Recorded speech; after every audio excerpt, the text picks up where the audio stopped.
Boa tarde, pessoal. Vamos começar então nossa aula de número 19, onde a gente segue na análise de circuitos de segunda ordem. Tá? Na aula passada, a gente viu que a resposta de um circuito de segunda ordem, tá? Ou seja, a resposta completa de um circuito de segunda ordem, ela é bem semelhante à resposta completa de um circuito de primeira ordem, não é? Onde para eu obter essa resposta completa, eu preciso calcular as condições iniciais do meu circuito, não é? A resposta forçada e a resposta natural. Não é? Então a gente sabe que a resposta completa é formada, né, pela soma da resposta natural com a resposta forçada. No caso da resposta forçada, a análise para circuitos de segunda ordem ela é idêntica a circuitos de primeira ordem. Tá? Então a gente não precisa de um estudo específico para obter a resposta forçada. Tá? A gente tem uma pequena diferença na condição inicial, para o caso de circuitos de segunda ordem, né, sempre comparando com circuitos de primeira ordem, é que para o caso de circuitos de segunda ordem, como eu vou ter duas constantes a serem determinadas na minha resposta completa, então eu vou precisar de duas condições iniciais. Né? Isso aí foi o que a gente viu na aula 18, não é? Onde eu expliquei a questão da que a gente precisa da condição inicial e da derivada da condição inicial, não é? E também expliquei como obter esses parâmetros do circuito. Tá? Então, na aula de hoje, a gente vai começar a estudar a respeito da resposta natural. Tá? São duas aulas com esse tema, tá? Onde na aula de hoje a gente vai abordar o equacionamento dos circuitos do tipo RLC, série e paralelo.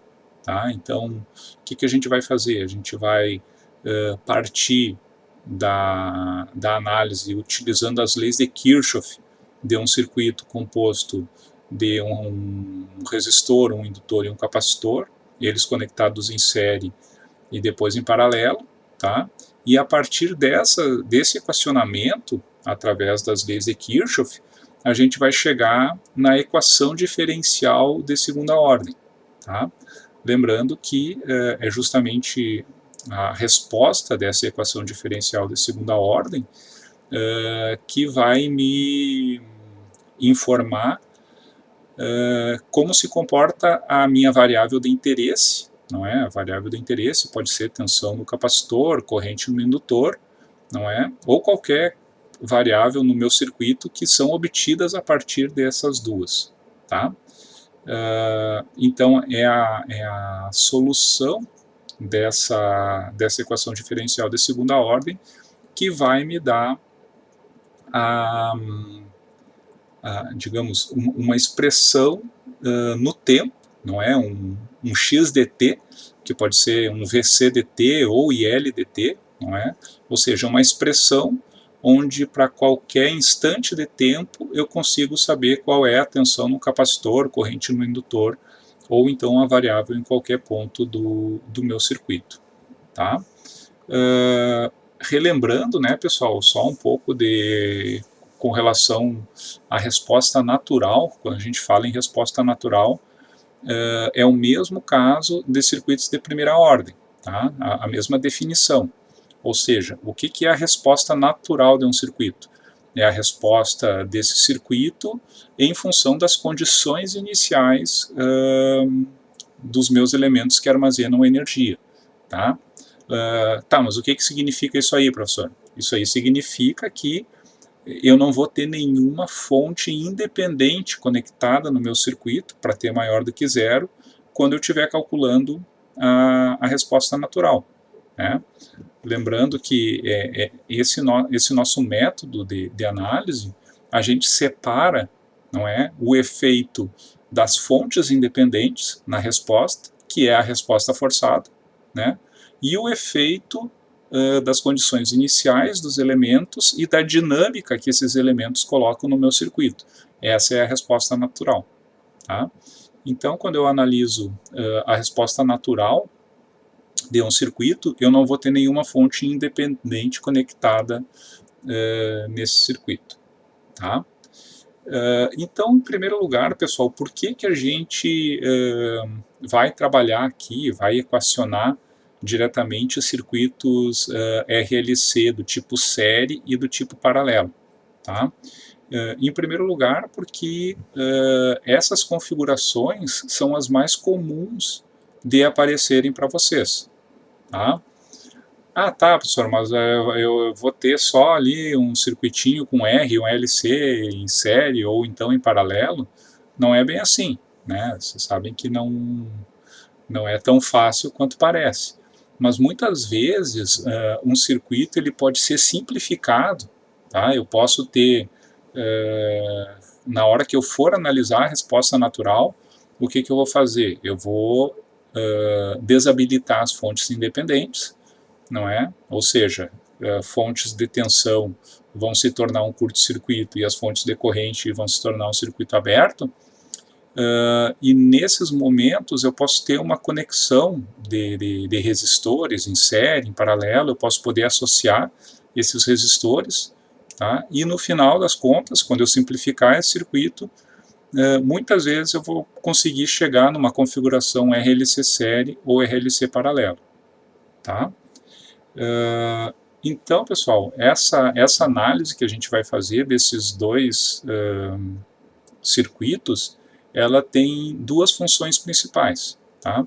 A primeira função qual é? É que vocês já vão ter resolvido esses dois tipos de circuitos, tá? Vão ter resolvido de que maneira, pessoal? Vocês vão, se vocês chegarem em qualquer caso desses, de um circuito RLC do tipo série ou do tipo paralelo, vocês já vão ter equações que já vão representar a resposta natural desse circuito, sem precisar vocês utilizarem Kirchhoff, sem precisar resolver equação diferencial nenhuma, tá? Ou seja, todo esse procedimento que a gente vai aplicar agora, vocês vão poder utilizar só a resposta final dele, tá? E daí vem o segundo objetivo de eu estar fazendo essa análise com vocês, que é mostrar como que a gente analisa um circuito através das leis de Kirchhoff para então chegar na equação diferencial de segunda ordem, tá? Porque vai ter casos em que não vai ser um circuito do tipo RLC série ou RLC paralelo.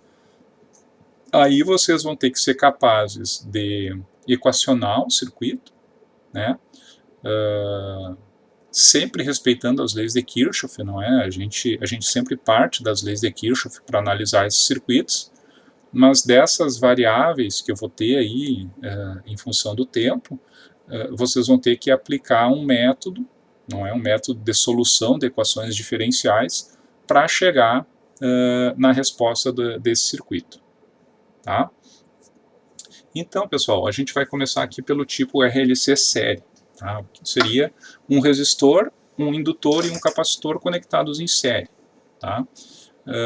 O que eu tenho então de digamos, particularidade nesses circuitos? Vamos supor que eu tenho uma condição inicial já, ou seja, uma tensão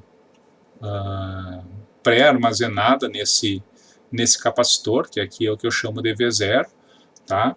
E uma corrente no meu indutor, um I0, tá? Ou seja, em T igual a zero, eu parto de uma tensão V0 e uma corrente I0, tá?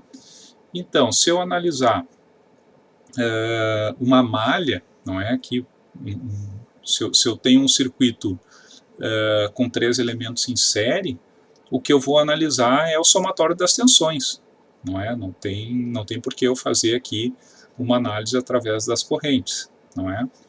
Então, eu sei que a tensão, imagine aqui que eu tenho uma corrente circulando no sentido horário, não é?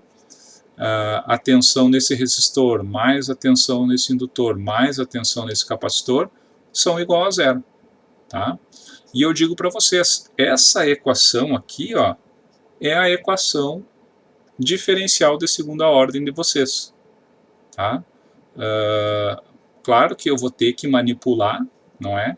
E deixar todas essas tensões em função de uma mesma variável, que aqui nesse caso vai ser da corrente no indutor, não é? Porque vocês sabem que eu vou trabalhar ou com corrente no indutor ou com tensão no capacitor. E é uma coisa óbvia, né? Que como eu estou analisando um circuito com 3 elementos em série, eu vou pegar a variável que é comum a esses 3 elementos, né? Que é a corrente. Logo, eu vou ter que representar essas 3, digamos, tensões em função da corrente do meu indutor. Tá? Então, pessoal, como que eu faço isso? Eu sei que a tensão no resistor, em função da corrente no indutor, é R vezes I, não é? Então, supondo aqui que eu tenho um IL dt, não é? Eu tenho R vezes IL dt. A tensão no indutor vai ser L vezes a derivada da corrente, não é? Que isso aqui sai da relação entre tensão e corrente nos meus elementos, não é? Tanto no indutor quanto no capacitor. E a tensão no capacitor, né, pessoal, ela vai ser 1 sobre C vezes a integral de menos infinito até T da corrente do capacitor, que no caso a corrente do capacitor é a mesma corrente no indutor. Agora eu tenho essa equação, né, com as 3 tensões representadas em função da corrente no indutor. Tá? A gente já tinha visto também que essa integral, eu posso dividir esses limites da integração entre menos infinito e zero. Tá? Entre menos infinito e zero, vai me dar a condição inicial, não é? A tensão previamente armazenada nesse capacitor em T igual a zero, que é o meu V0 que a gente definiu ali no slide anterior. E eu tenho daí aqui mais, agora mudou o limite da integração, né? Integral de 0 a t do meu IL dt. Tá, pessoal? Então isso aqui é uma questão básica também que vocês já viram em cálculo, não é?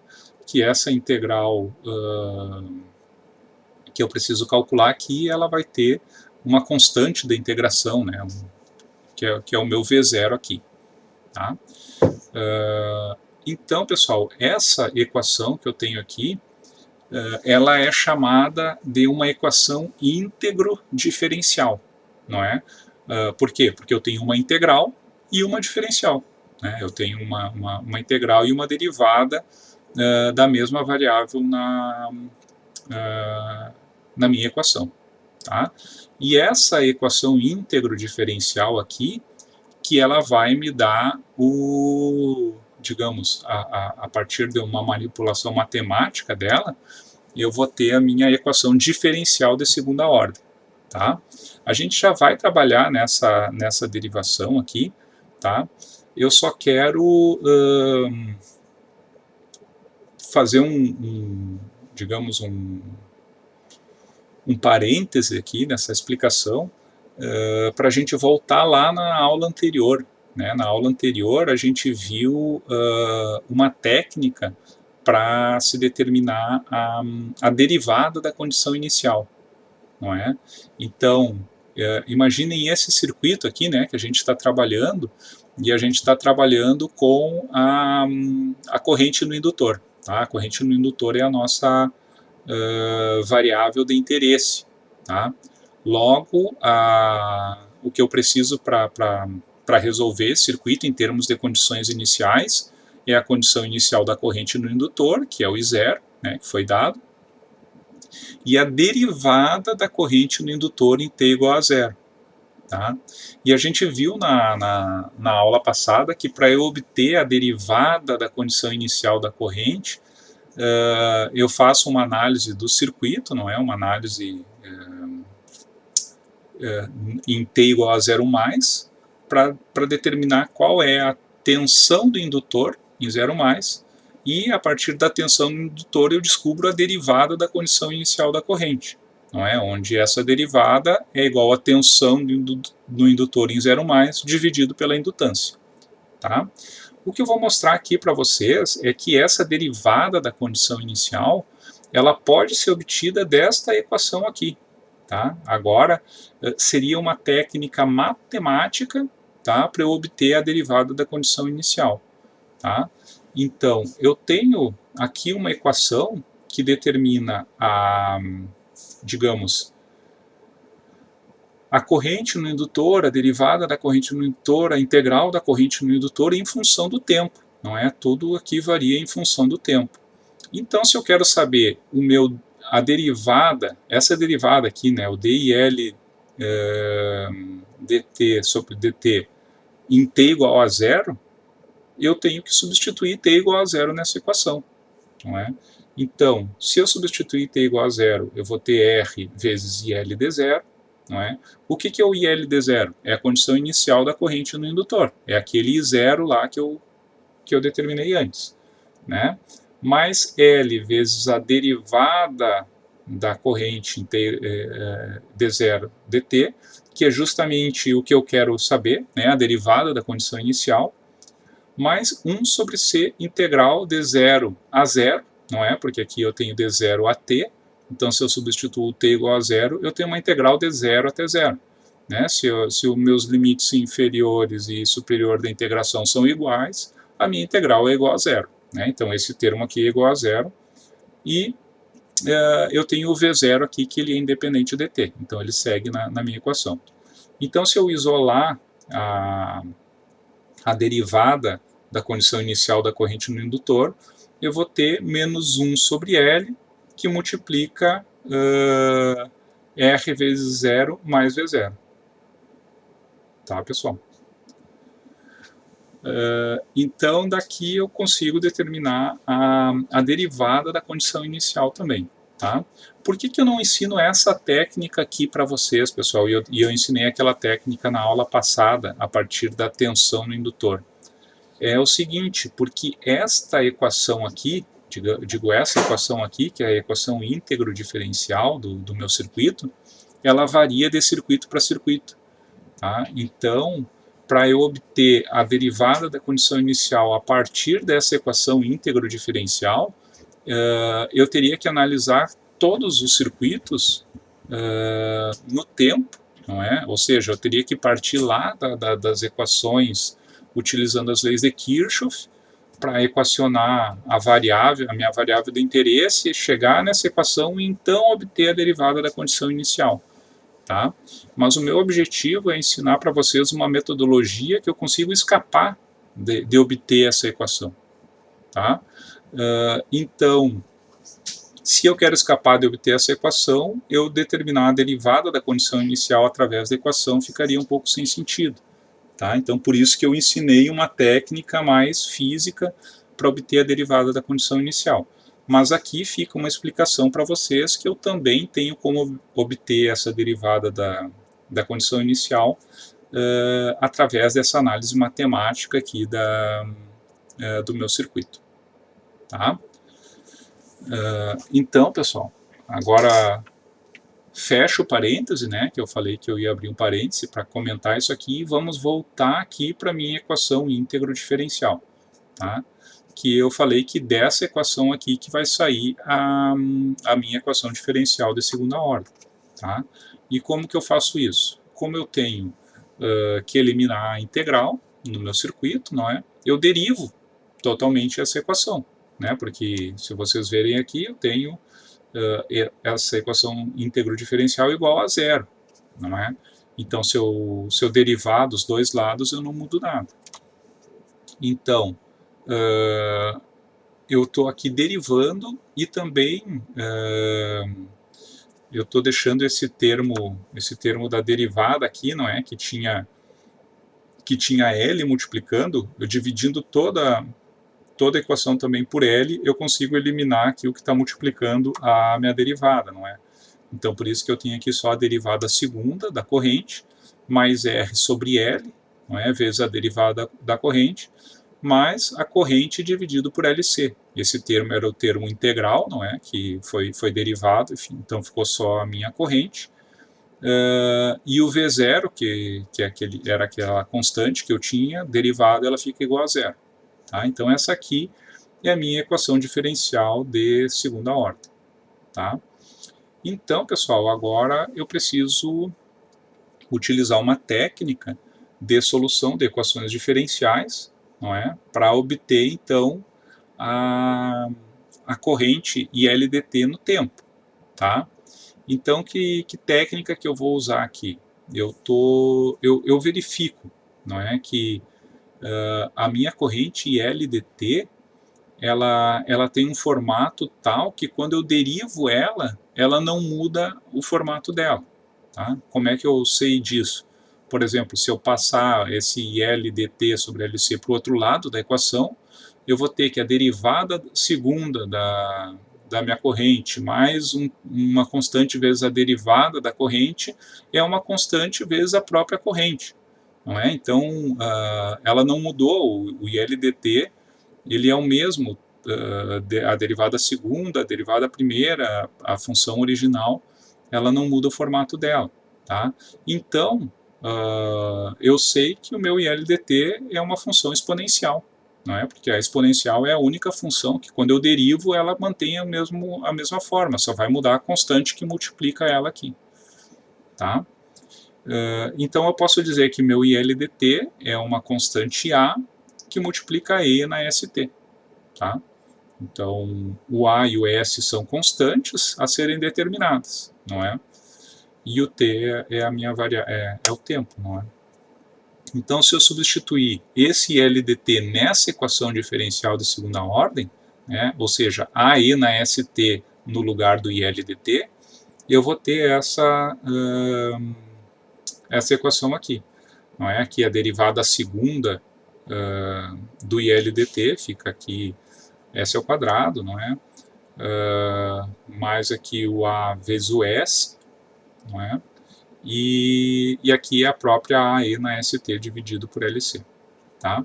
Então aqui a gente só separa, como eu tenho AE na ST comum em todos os termos dessa equação, eu coloco ele em evidência, multiplicado por S ao quadrado mais R sobre LS mais 1 sobre LC.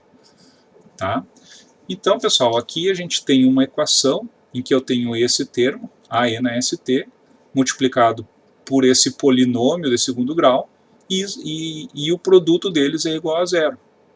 Tá? Então, é dessa igualdade aqui que eu consigo determinar a solução dessa minha equação diferencial de segunda ordem. Tá? Eu sei que o AE na ST ele não pode ser igual a zero para todo T. Não é? Porque a única maneira desse AE na ST ser zero é se o A fosse zero. Logo, a minha corrente seria zero. Não tem sentido. Tá? Então, eu sei que esse termo aqui, tá? O termo que está dentro do parêntese, tem que ser igual a zero. Tá? Porque o AE na ST não pode ser zero para todo T.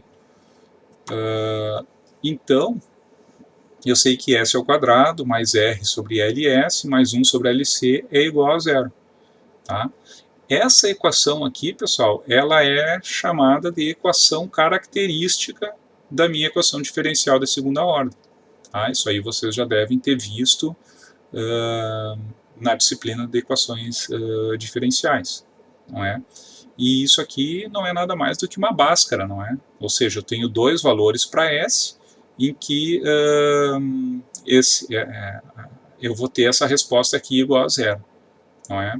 Onde essa minha báscara fica menos B, né? Menos A, não. É aquela equação da própria báscara, não é? Menos B, mais ou menos, raiz de delta sobre 2A, se não me engano. Então, pessoal, essas raízes, o S1 e o S2 aqui, que são os valores que fazem com que esse termo seja igual a zero, são chamadas de frequências naturais, e elas são medidas em Neppers por segundo. Tá?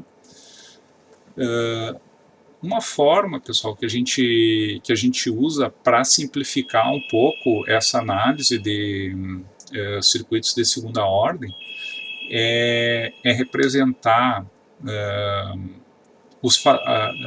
essa equação característica através de dois fatores, tá?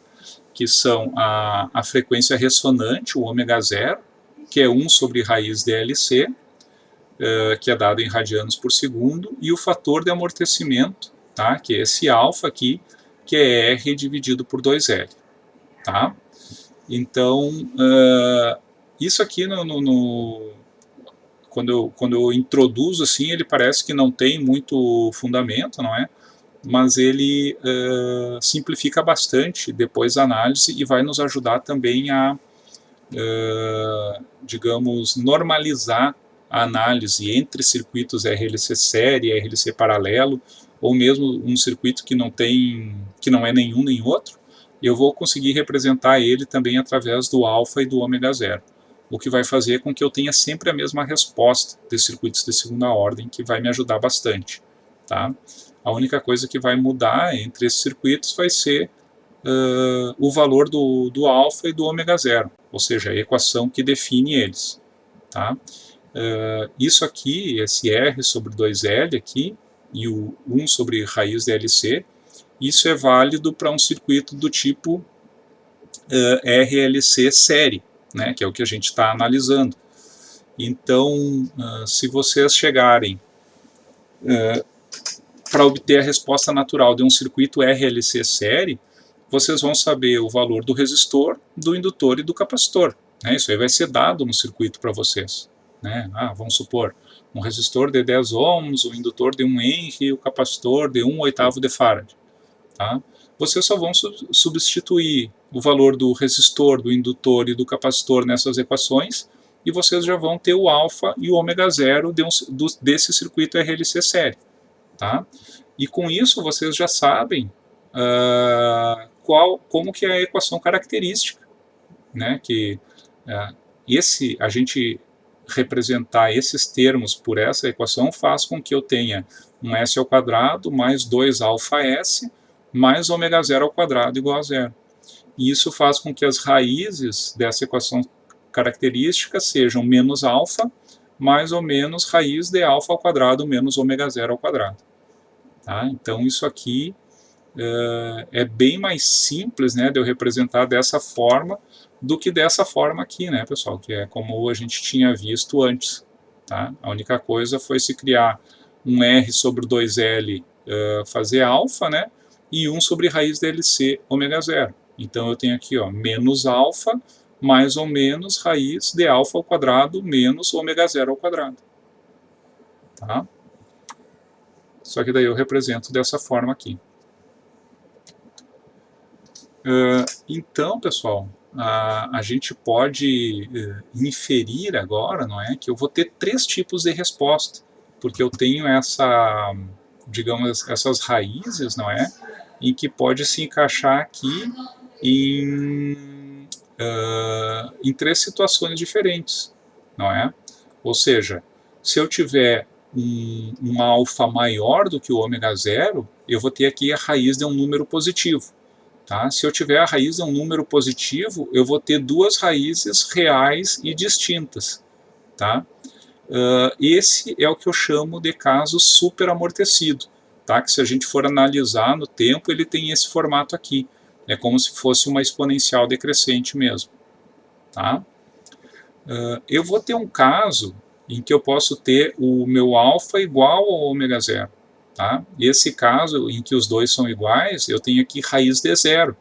Logo, eu vou ter 2 raízes reais e iguais. Tá? Eu digo que eu tenho 2 raízes que são reais e iguais, e elas valem menos alfa. Tá? E esse aqui é o chamado caso criticamente amortecido. Tá? A gente vai ver depois como determinar no tempo essas respostas. Inclusive, a próxima aula ela vai ser só para a gente obter essas respostas aqui em função dessas raízes. Tá? E eu vou ter um terceiro caso, quando o meu alfa for menor que o ômega zero, tá? Eu vou ter aqui um número negativo dentro da raiz. Tá? Então, eu vou ter raiz de um número negativo. Isso aqui vai fazer com que eu tenha um número complexo. Não é? Então a gente diz que a gente tem 2 raízes complexas. Tá? Então essas são digamos, os três casos diferentes que eu tenho em função desse meu delta aqui, não é? Ou seja, da comparação aqui dos valores do alfa e do ômega zero. Tá? Então, pessoal, quando eu obtiver esses valores do S, não é? Que seria o S1 e o S2, isso significa que eu tenho duas soluções possíveis, não é? Para a minha corrente ILDT, né? Como eu tenho S1 e S2, eu vou ter um IL1DT, né? Que é um A1E na S1T, e um IL2DT, que é um A2E na S2T. Tá? A equação diferencial de segunda ordem ela é linear.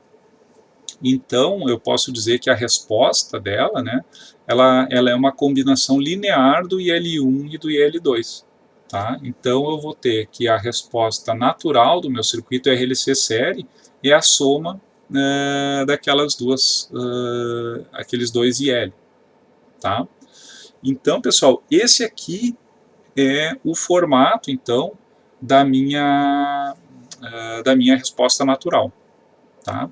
A gente vai ver que, dependendo do caso que eu tiver, né, ou seja, de um caso superamortecido, criticamente amortecido ou subamortecido, que esse meu S aqui ele vai ter, digamos, pode ser dois valores reais e distintos, reais e iguais ou complexos, eu vou ter uma resposta no tempo diferente. Tá? Tanto que, se vocês forem ver, aqui nesses gráficos que eu mostrei, nesse slide anterior, eu tenho evoluções diferentes no tempo. Né? Vocês podem ver que eu tenho aqui um decaimento exponencial, aqui eu tenho uma sobreoscilação e depois um decaimento, e o subamortecido eu tenho decaimento exponencial também, mas com uma oscilação no tempo. Não é? Então, isso significa que eu vou ter, digamos, equações diferentes dependendo do caso que eu tiver. Tá? Mas isso aí a gente vai ver na próxima aula, como que a gente obtém cada uma dessas respostas. Tá? E, então, essas constantes, né, o A1 e o A2, uma vez que o S1 e o S2 eu vou obter dos valores dos componentes do meu circuito, o A1 e o A2 eles vão ser os últimos valores a serem calculados, tá? Porque eu não posso determinar A1 e A2 nessa expressão ainda, tá? Porque lembrando que essa expressão aqui é só da resposta natural, tá? E eu tenho que obter essas constantes da minha resposta completa. Ou seja, eu tenho que pegar essa resposta natural, somar com a resposta forçada para obter a resposta completa, e na resposta completa eu vou, então, substituir as condições iniciais, tá, do meu circuito, que seria o ILD0 e a derivada da corrente em T igual a zero, né, e para então obter os valores do A1 e o A2, tá? Mas não nessa equação aqui, nessa equação mais o IL de infinito, né? Quando eu tiver esse IL de infinito, tá certo? Então, pessoal, essa questão do circuito do tipo RLC série, não é? O importante que eu tenho aqui para ressaltar para vocês é justamente isso daqui, não é? O valor do alfa e do ômega zero em função dos valores dos componentes, tá? E esse alfa e ômega zero eu vou obter as raízes da equação característica, tá? Que vão ser essas raízes da equação característica que vão caracterizar a minha resposta natural, tá? Então, pessoal, qual foi o procedimento que a gente realizou para obter essa resposta natural? Eu parti lá da análise do meu circuito no tempo, não é? Equacionei, fiz o somatório das tensões nos elementos, representei essas tensões em função da variável comum que eu tinha, né, que é o ILDT, obtive essa equação íntegro diferencial e utilizei uma técnica, então, né, que é supor digamos, uma função para o ILDT e resolvi, então, isso aqui, não é, em função da minha equação característica para esse circuito específico, tá? Então, isso aí é como a gente obtém a equação diferencial de segunda ordem de um circuito genérico, né, analisando ele através das leis de Kirchhoff. Agora, o que eu vou fazer é analisar o circuito do tipo RLC paralelo. Tá? Ele vai ser a mesma, digamos, eu vou ter o mesmo procedimento, né? Só que agora vai mudar um pouco, porque agora eu tenho como variável comum entre esses três elementos, não é mais a corrente, não é? O que eu tenho agora de variável comum é a tensão, certo? Então eu sei que a tensão no resistor é igual à tensão no indutor, que é igual à tensão no capacitor, não é? E também, como eu tenho três elementos em paralelo, eu também, se eu for equacionar tensão aqui, não teria muito fundamento, porque a tensão ela é igual nos três elementos. Mas eu sei que se eu considerar um nó aqui, por exemplo, não é, unindo esses três elementos, eu sei que a corrente do capacitor, nesse sentido, né, sempre de cima para baixo, a corrente no resistor, digo, mais a corrente no indutor, mais a corrente no capacitor, vão ser igual a zero, não é? Porque o somatório das correntes que saem é igual ao somatório das correntes que entram. Eu não tenho nada entrando, então é zero, né? Então, IR mais IL mais IC é igual a zero, tá? E eu parto também do princípio que eu tenho digamos, uma tensão pré-carregada nesse capacitor, um V0, e uma corrente nesse indutor, o meu I0. Tá? São as condições iniciais de tensão e corrente nesses elementos. Tá?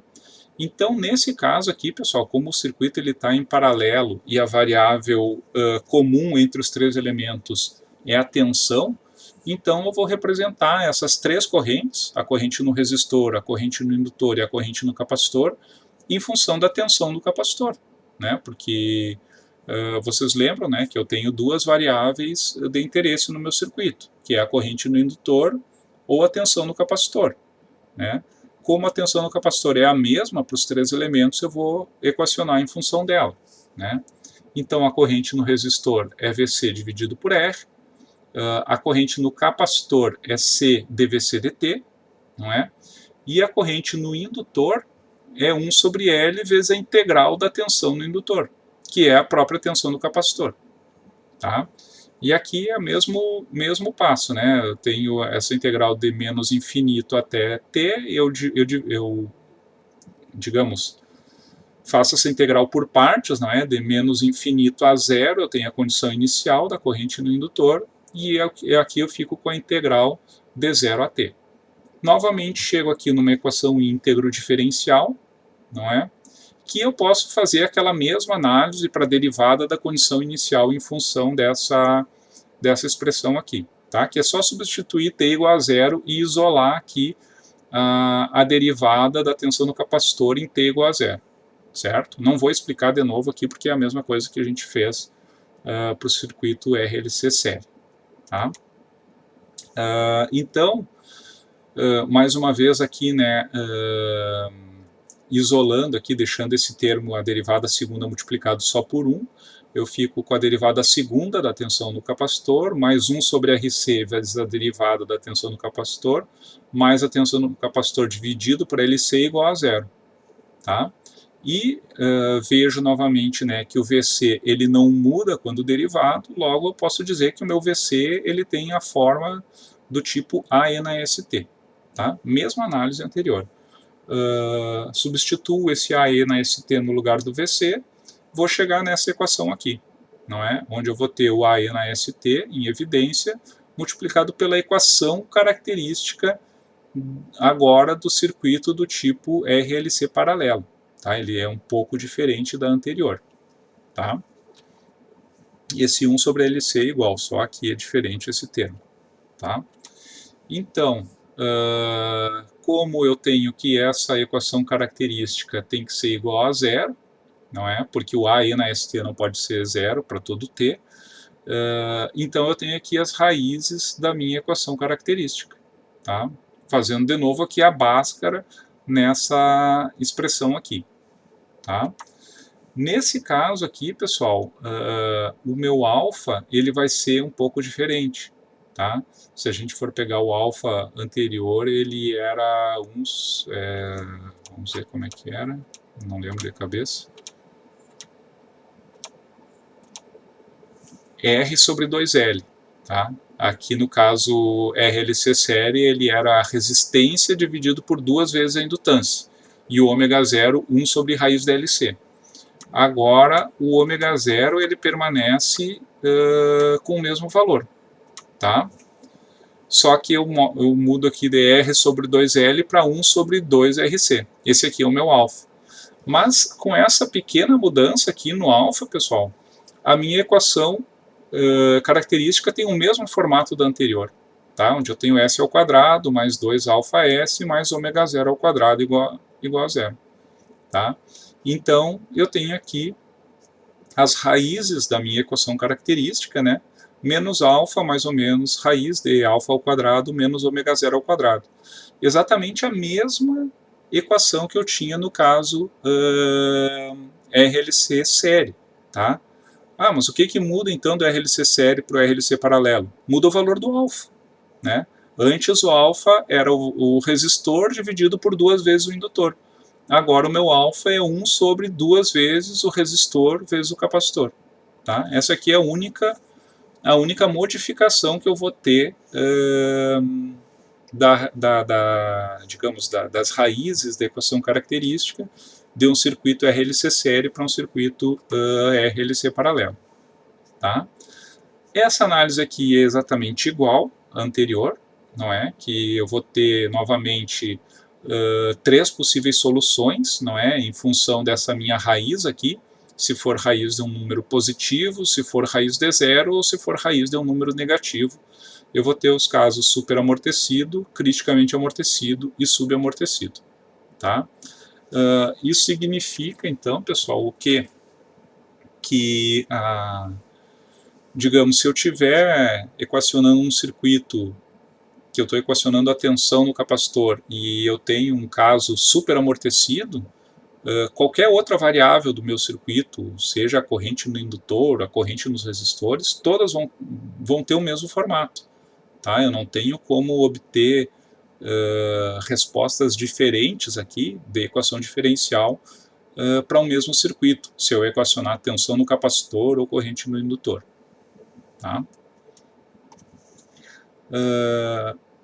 Novamente, né, como eu tenho duas raízes, eu vou ter duas respostas no tempo para a tensão no capacitor, logo a tensão no capacitor final vai ser uma combinação linear, então, né, o do VS1dt mais o VC1dt mais o VC2dt.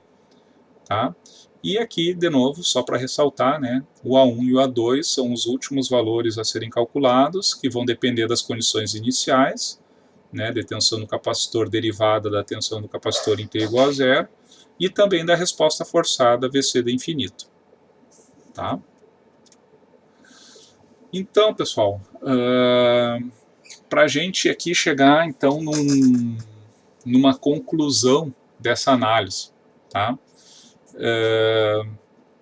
Como que eu vou obter a resposta natural de um circuito de segunda ordem? Tá?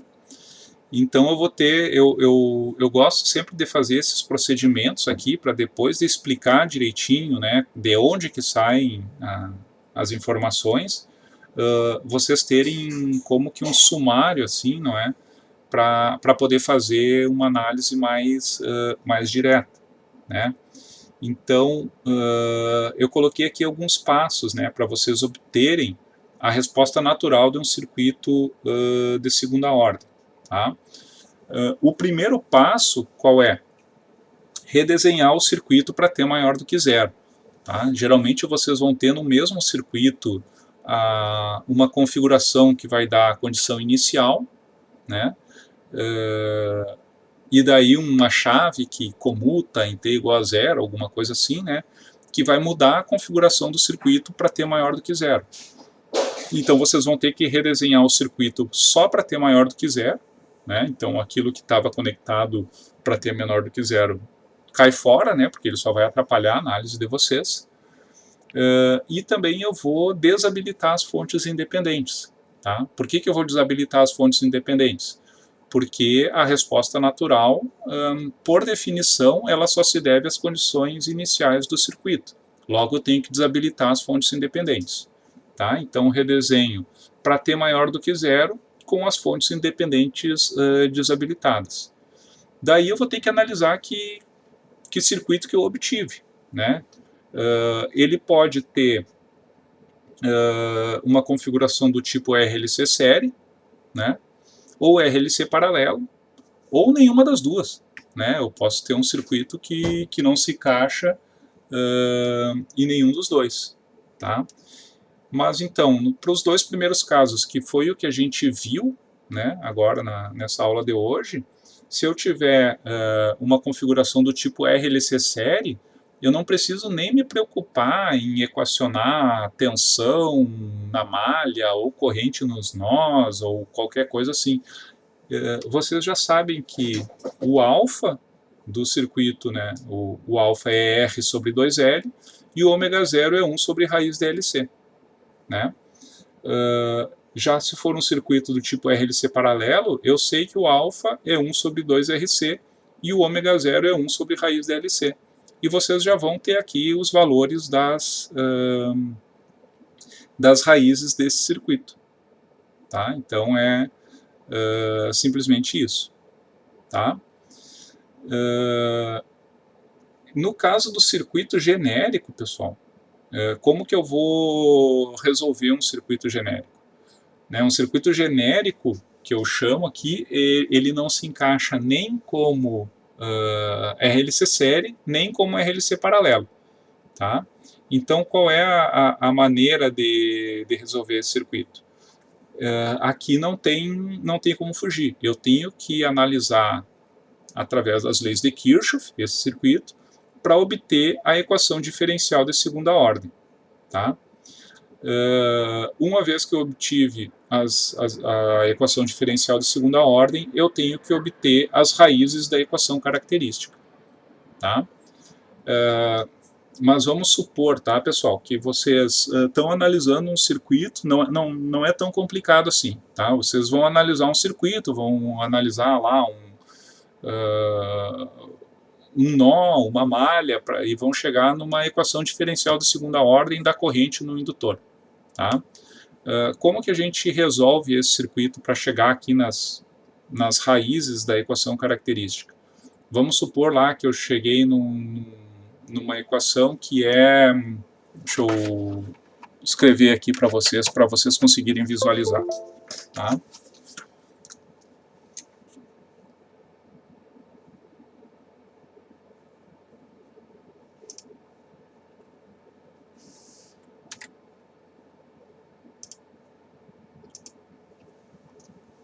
Deixa eu ver se eu consigo escrever aqui. Tá, mas vamos supor que eu estou trabalhando com a corrente no indutor. Tá? E eu cheguei ali, ó, derivada segunda, tá? Eu vou colocar nesse formato aqui. Mais 10 vezes a derivada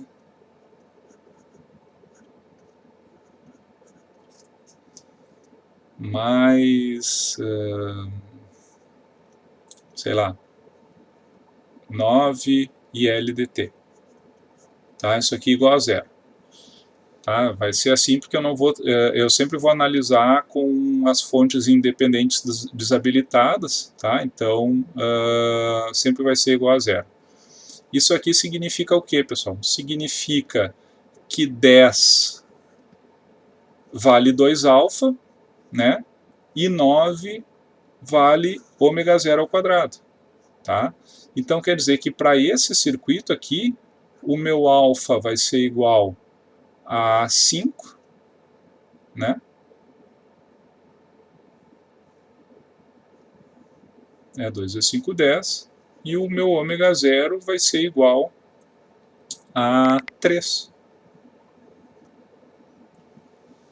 Certo? Porque aqui eu tinha ali 9, né? Ômega zero igual a 9, logo ômega zero ao quadrado igual a 9, logo ômega zero é 3. Tá? E daí eu só substituo os valores do alfa e do ômega zero nessa expressão aqui embaixo. Tá? Então essa análise em função do alfa e do ômega zero, como eu disse para vocês, ela é válida tanto para circuitos do tipo RLC série, RLC paralelo, ou mesmo para um circuito genérico, tá? Que não é nenhum nem outro, eu posso representar em função do alfa e do ômega zero. Tá? Então, pessoal, como eu falei para vocês, eu posso analisar qualquer circuito e colocar num desses dois formatos aqui. Então, como eu tinha comentado, né, a gente vai analisar os circuitos e dependendo do circuito ele pode, por mais que não pareça, ele pode ser de um tipo RLC série ou RLC paralelo. Tá? Então, vou pegar aqui esse aqui, por exemplo. Tá?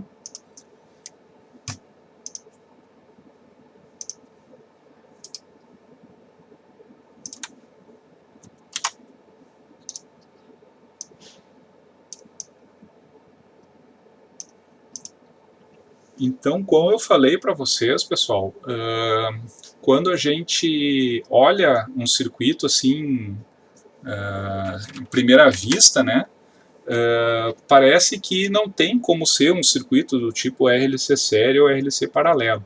Né? Eu tenho aquela chave fechando ali, né, em T igual a zero, mais um monte de fonte, mas eu coloquei para vocês que a gente tem um procedimento. Né? Que procedimento é esse? Primeiro ponto é redesenhar o circuito para T maior do que zero, desabilitando as fontes independentes. Tá? Então, isso aqui é a primeira coisa que tem que fazer. Tá? Então, em T maior do que zero, aquela minha chave fechou, não é? E eu já vou desabilitar as fontes independentes. Tá? Então, essa fonte decorrente aqui, ela vira um circuito aberto. Né? Vou ter ali meu indutor de 20 Henry.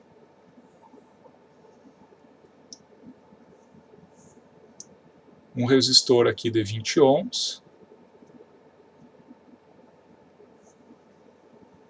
Tem um capacitor de 8 milifarad.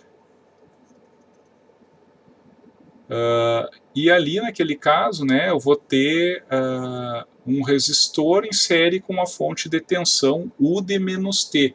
U de -T ela vale 1 para T menor do que zero e vale 0 para T maior do que zero. Lembrando que eu estou redesenhando isso aqui para T maior do que zero. Tá? Mas de qualquer forma eu teria que desabilitar a fonte de tensão. Então, uma fonte de tensão de 0 volts é um curto. Né? Então eu vou ter aqui um resistor em série com curto, né, conectado ali naquele ponto de baixo. Tá, pessoal? Então, vocês podem ver que esse circuito, na verdade, eu posso associar os dois resistores, né, e eu tenho um resistor um indutor de 20 Henry, um capacitor de 8 milifarad, né, e um resistor de 20, em paralelo com 20, fica um resistor de 10 ohms. Tá? Então, na verdade, eu tenho um circuito do tipo RLC paralelo, onde o valor do R é 10 ohms, do L é 20 Henry e do C é 8 milifarad. Tá?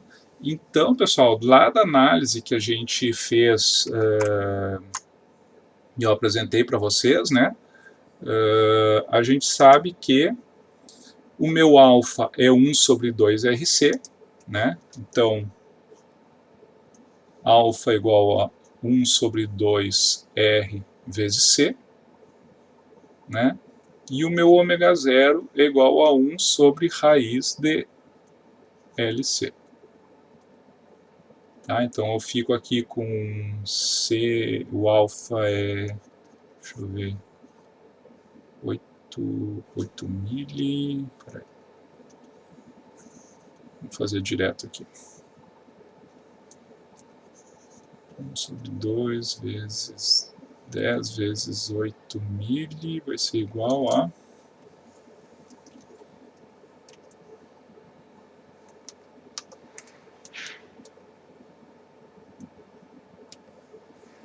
6,25.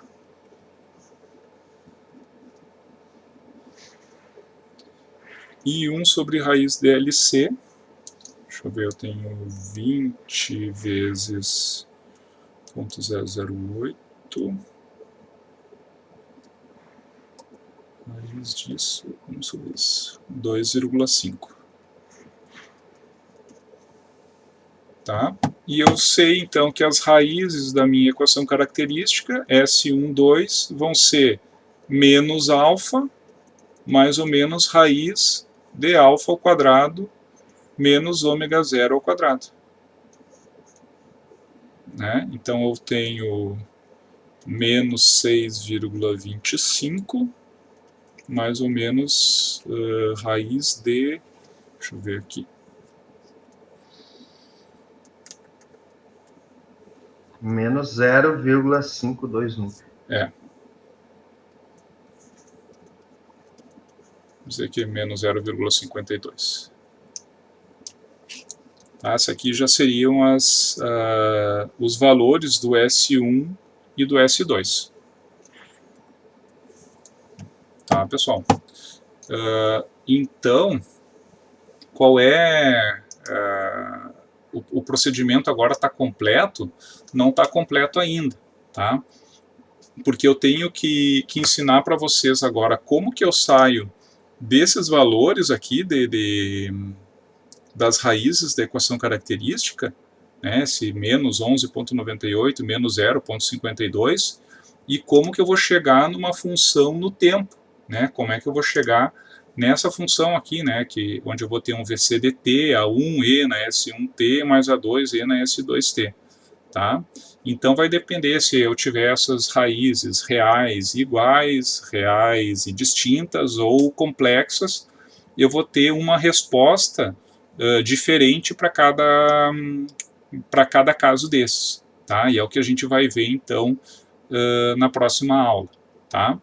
Mas a aula de hoje, então, a gente viu no caso de circuitos do tipo RLC série ou RLC paralelo, né? Como que eu chego nas raízes da minha equação característica, tá? Aqui a gente tem alguns casos, né, pessoal, para vocês analisarem, e tem alguns casos, por exemplo, que não vão ser nem do tipo RLC série nem RLC paralelo, tá? Por exemplo, esse caso aqui é um deles.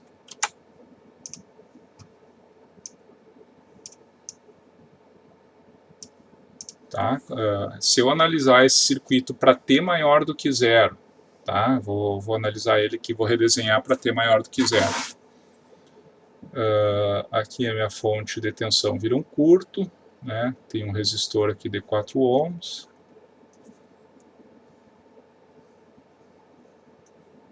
Indutor, aqui tem um resistor.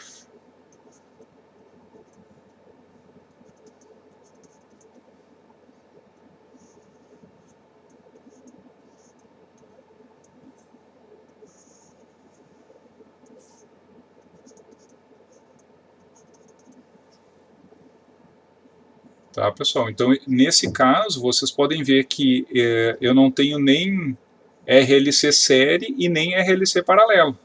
Né? Eu tenho aqui um circuito que é o circuito que eu chamo do tipo genérico. Né?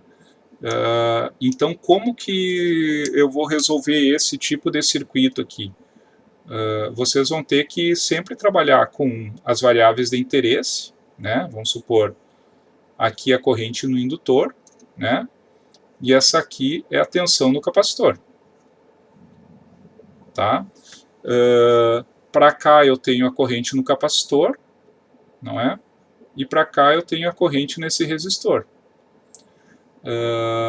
Então agora, pessoal, não vai ter um padrão assim que eu diga, vocês vão usar nó, vocês vão usar malha, né? Vocês vão ter que, na verdade, achar duas equações que relacionem tensão em capacitor e corrente no indutor, tá? Por exemplo, nesse caso aqui, eu tenho que o meu IL vai ser igual ao IC mais o IR, não é? O IL é uma variável de interesse, tá? Vai ser igual ao quê? A corrente no capacitor. Qual é a equação da corrente no capacitor? É C vezes a derivada da tensão no capacitor no tempo, não é? Mais a corrente no resistor. Daí eu tenho que representar a corrente no resistor em função de uma das variáveis de interesse. Como o resistor está em paralelo com o capacitor, vai ser VC dividido pela resistência, né? Que no caso ali é 2. Tá? Eu já vou apagar esse C aqui, tá? Eu já vou colocar aqui o valor da capacitância para a gente reduzir. Tá? Então aqui eu já tenho uma equação que relaciona IL com VC. Tá? Qual seria uma outra equação que relacione, pessoal? Se eu analisar essa malha aqui, ó, eu consigo relacionar. Tá? Eu tenho ali, ó, 4 vezes o IL, né? Mais L, que é 1, né? Vezes a derivada do IL dt, mais a tensão no capacitor, né? Isso aqui é igual a zero. Né? A tensão no capacitor, porque a tensão naquele resistor ali é a mesma tensão no capacitor. Tá? Então agora eu tenho uma outra equação aqui, né? Que eu relaciono corrente no indutor e tensão no capacitor. Agora eu só tenho que isolar o VC ou o IL em uma equação e substituir na outra. Tá? Por exemplo, se eu pegar esse IL aqui, ó, e substituir nessa equação aqui, eu vou ficar com 4 vezes IL, né, que seria 2 dVc mais 2VC, né, isso aqui é 4IL, mais, VC, mais a derivada da corrente no indutor. A derivada da corrente no indutor é a derivada dessa função aqui. Então eu tenho 1 meio de d ao quadrado VC sobre dt ao quadrado, né? Mais a derivada do VC, dVc sobre dt, né? Mais o VC igual a zero.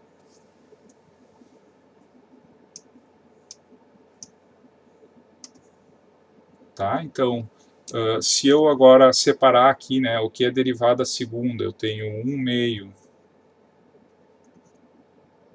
d ao quadrado VC sobre dt ao quadrado, mais 2 dVc mais dVc, né? Então eu tenho 3 vezes a derivada, mais 3 a derivada, e deixa eu ver, mais 2 VC mais VC, mais 3 também VC. Isso aí. Isso aí, Ô, né? professor, aquela segunda derivada dVc ali, não teria que ser multiplicando 1 meio? É verdade. Deixa eu ver. Segunda derivada, 1 meio. tem razão. Esse termo aqui, né? Porque aqui essa derivada aqui, eu deixei um meio, na verdade era isso aqui, né? Um meio da derivada... mais a derivada DVC. Na verdade não preciso botar esse parênteses aqui, esse colchete.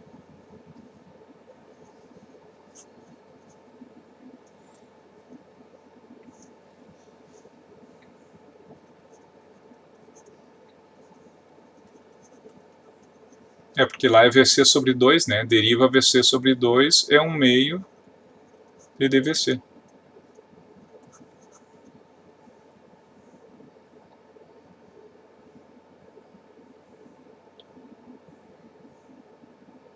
Então aqui fica 2,5, né? Isso. Tá, é isso aí mesmo.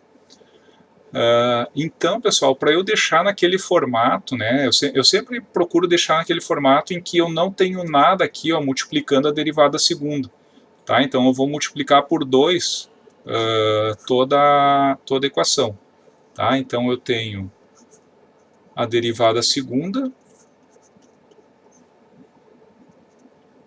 mais 5 vezes a derivada, mais 6 vezes VC igual a 0. Tá? Então agora esse formato aqui, pessoal, como eu tinha comentado com vocês, aqui eu tenho a derivada segunda, eu consigo obter direto a minha equação característica. Onde eu tenho a derivada segunda, eu tenho s ao quadrado, né? Mais 5s mais 6 igual a 0. Né? E agora eu só preciso fazer a Bhaskara aqui, né? Ou então usar aquela equação ali que a gente já tem pronta. Né? Eu sei que isso aqui é s ao quadrado mais 2αs mais ômega zero, né? Ômega zero ao quadrado. Né? Então eu sei que o meu alfa é igual a 2,5, né? E o meu ômega zero é igual a raiz de 6. Tá? E daí eu já posso colocar ali na resposta das raízes. Né? Eu tenho menos alfa mais ou menos raiz de alfa ao quadrado menos ômega zero ao quadrado.